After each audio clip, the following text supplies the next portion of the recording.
Okay, good morning once again. So today we have a very important topic to discuss. We are going to talk about conditional formatting in Microsoft Excel. So now, when you go to your home tab, okay, let me click on the students here so that the ribbon will be activated. So when we go to the home tab and we look to the right,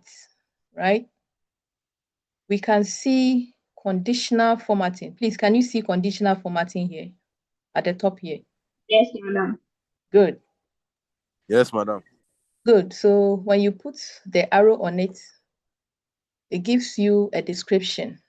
If you hover the arrow over the conditional formatting, it says that easily spot trends and patterns in your data using bars, colors, and icons to visually highlight important values.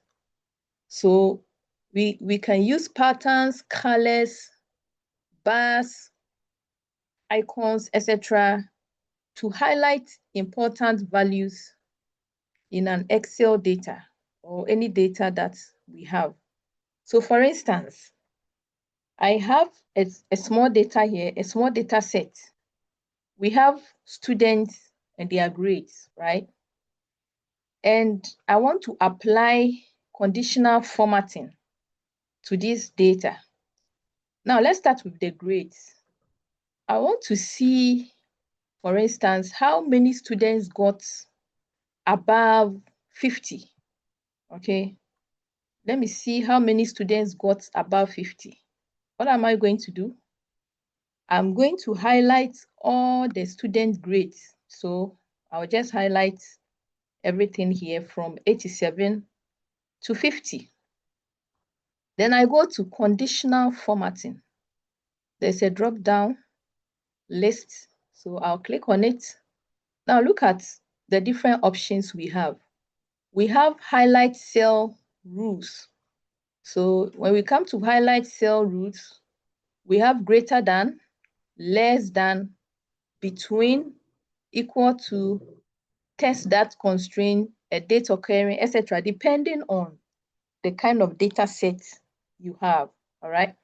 Now, looking at my grades and the data sets we have here, what are some of the, when we highlight the cell rules, what are some of the options we can have?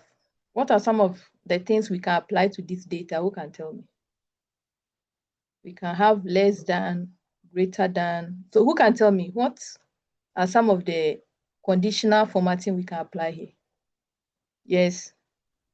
Less than. Okay, so less than. All right. So now the Excel already gave us a mark. That's a 66.5. So let me highlight all those who got below 50. Okay, so let me put 50 here.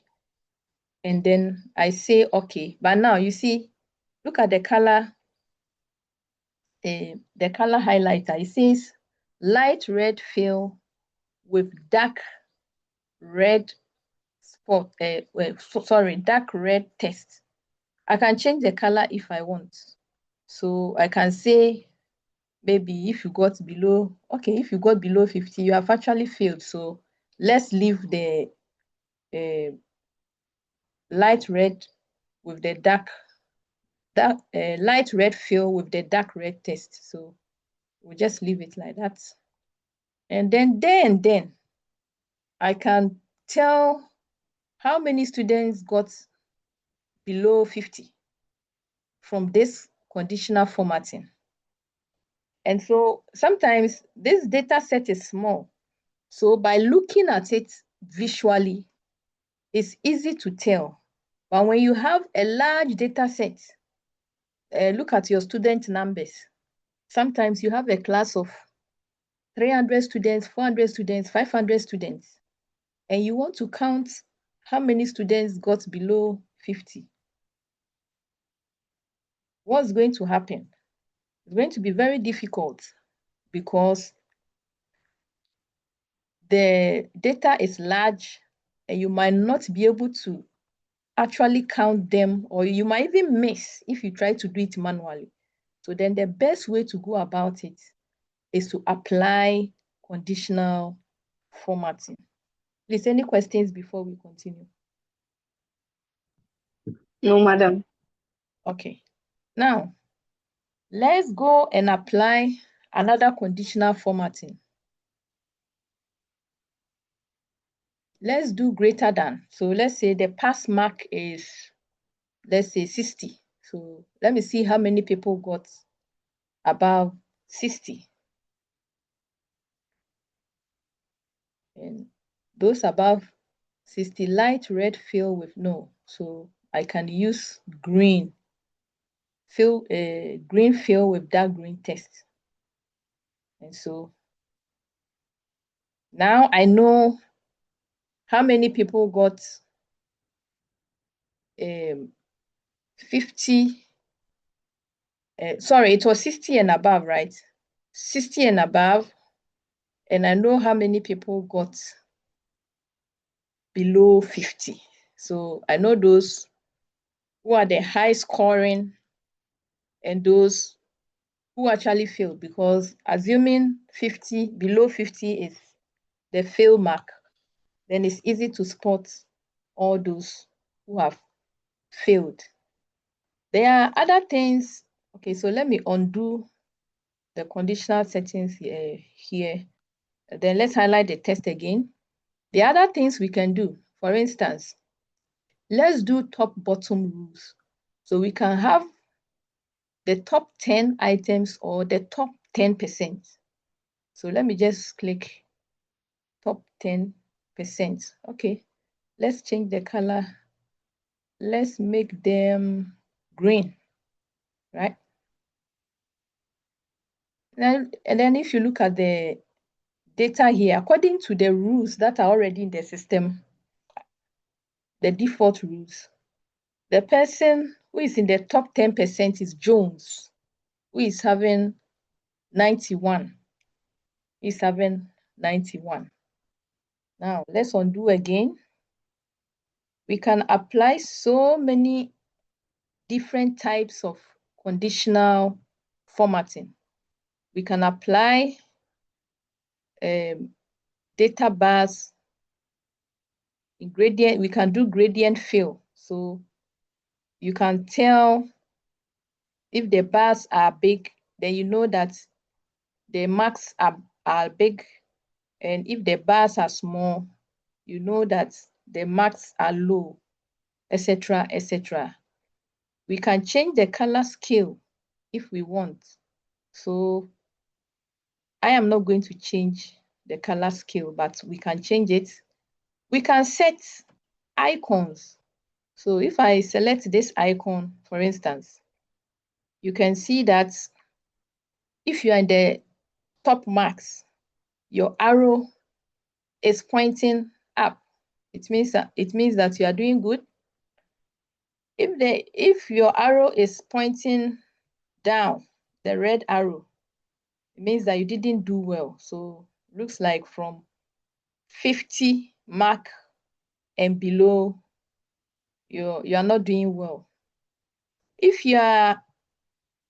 the arrow is pointing diagonal right or down, we'll assume that, okay, you are average, right? It is yellow, but it's pointing down. Now look at the 66 marks. Okay, that's where the arrow is pointing. It means that you are not doing so bad.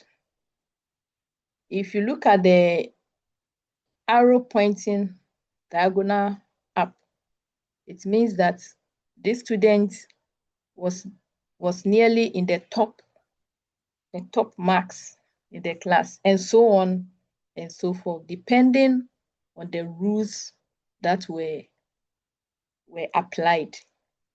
Any questions before we continue, please?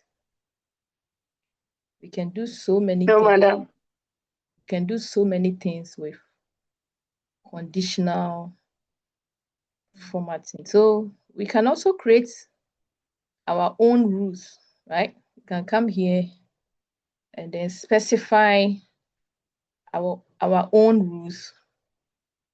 We can also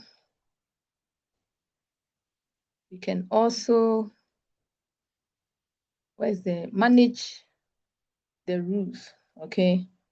So you see this one is the current selection. Now there's something else that we could also do. So for instance, let me see, okay. I have the names here, okay, the student names.